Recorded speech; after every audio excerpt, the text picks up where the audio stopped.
Depuis tout petit, j'ai toujours été intéressé par la nature, la géologie et les fossiles.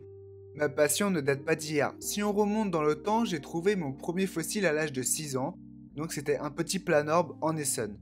À cet âge, je marchais en regardant le sol, observant tout, et voir ce que je pouvais trouver.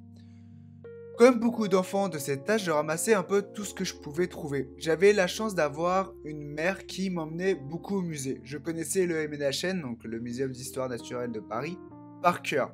Surtout la galerie de paléontologie et d'anatomie comparée. Comme beaucoup d'enfants à cet âge, j'aimais beaucoup les dinosaures, mais j'avais une grande attirance pour les fossiles d'invertébrés. Mon bloc de fossiles de Gigantopecten n'est pas dans ma collection par hasard. Il vient de mon envie depuis tout petit d'avoir le même bloc que dans la galerie de paléontologie. Ce gros bloc rempli de coquilles du Vaucluse. Ma passion pour la paléontologie fait partie d'une passion plus générale pour la science et la nature. J'allais souvent dans la nature pour me balader et j'en profitais pour chercher des insectes et les observer. J'avais aussi des élevages d'insectes, de phasmes, de menthes religieuses, etc. Et même si j'avais des jeux vidéo chez moi, je passais petit plus de temps dehors que sur un écran. À Noël ou pour mon anniversaire, je recevais souvent des jeux liés à la science. Un petit laboratoire de chimie, un jeu pour fabriquer des cristaux. Je demandais aussi souvent des livres sur la nature, les insectes, les animaux, les minéraux et les fossiles. Et depuis tout petit, j'avais aussi une attirance pour les collections. Au-dessus de mon lit, il y avait des étagères avec ce qui me passionnait, donc des minéraux, des fossiles, des insectes naturalisés, des choses que je ramassais lors de mes balades, donc des ossements d'animaux par exemple, ou des plumes d'oiseaux, des coquillages quand j'étais en vacances. D'ailleurs, encore aujourd'hui, je continue à ramasser ce que je trouve par terre lors de mes balades.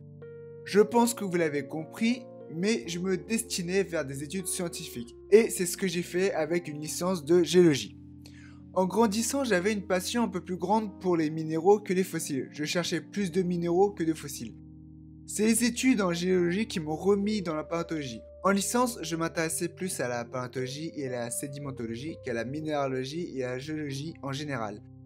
Peut-être un peu dégoûté par la géophysique et la géochimie.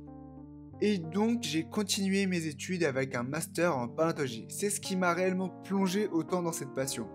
Même si dans mes études il y avait le côté recherche scientifique, ce qui m'a vraiment plu au final c'est le côté technique. La réalisation des collections, la préparation des fossiles, les techniques d'observation, les techniques d'analyse. J'avais fait plusieurs stages en paléontologie où j'ai pu m'occuper des collections et faire de la préparation. C'est à ce moment-là que j'ai voulu m'équiper chez moi pour préparer mes fossiles. Même si mes études m'ont pas permis de travailler dans ce qui est aujourd'hui, je pense, ma plus grande passion, j'ai tout de même la chance de travailler dans un domaine qui me plaît et qui est l'informatique. Je consacre donc le reste de mon temps libre à la paléontologie. Bon, j'avais dit que la paléontologie n'était qu'une partie de mes passions et aujourd'hui encore c'est le cas. Mon salon est rempli majoritairement de fossiles, mais on peut tout de même admirer des minéraux, des ossements, des coquilles, des insectes et diverses choses issues de la nature. Je continue aussi les élevages d'insectes. Au final, ma passion pour la paléontologie a débuté petit car j'étais simplement curieux. Je m'intéressais à beaucoup de choses et je remercie beaucoup ma mère qui me permettait d'alimenter cette passion en m'emmenant régulièrement au musée, dans la nature ou en achetant des cadeaux liés à mes passions. Je me rends compte de la chance d'avoir une mère qui consacrait beaucoup de son temps pour me permettre de faire ce que j'avais envie. Malgré le temps, je n'ai pas vraiment changé. Je continue à avoir les mêmes passions que petit. Les études m'ont certes donné une plus grande préférence pour la paléontologie, mais je n'ai pas abandonné mes autres passions pour autant. Cela me permet de varier et de changer, passant de la paléontologie aux insectes, aux minéraux, etc. Mon parcours m'a permis de trouver mes préférences dans la paléontologie, le côté technique et les fossiles d'invertébrés.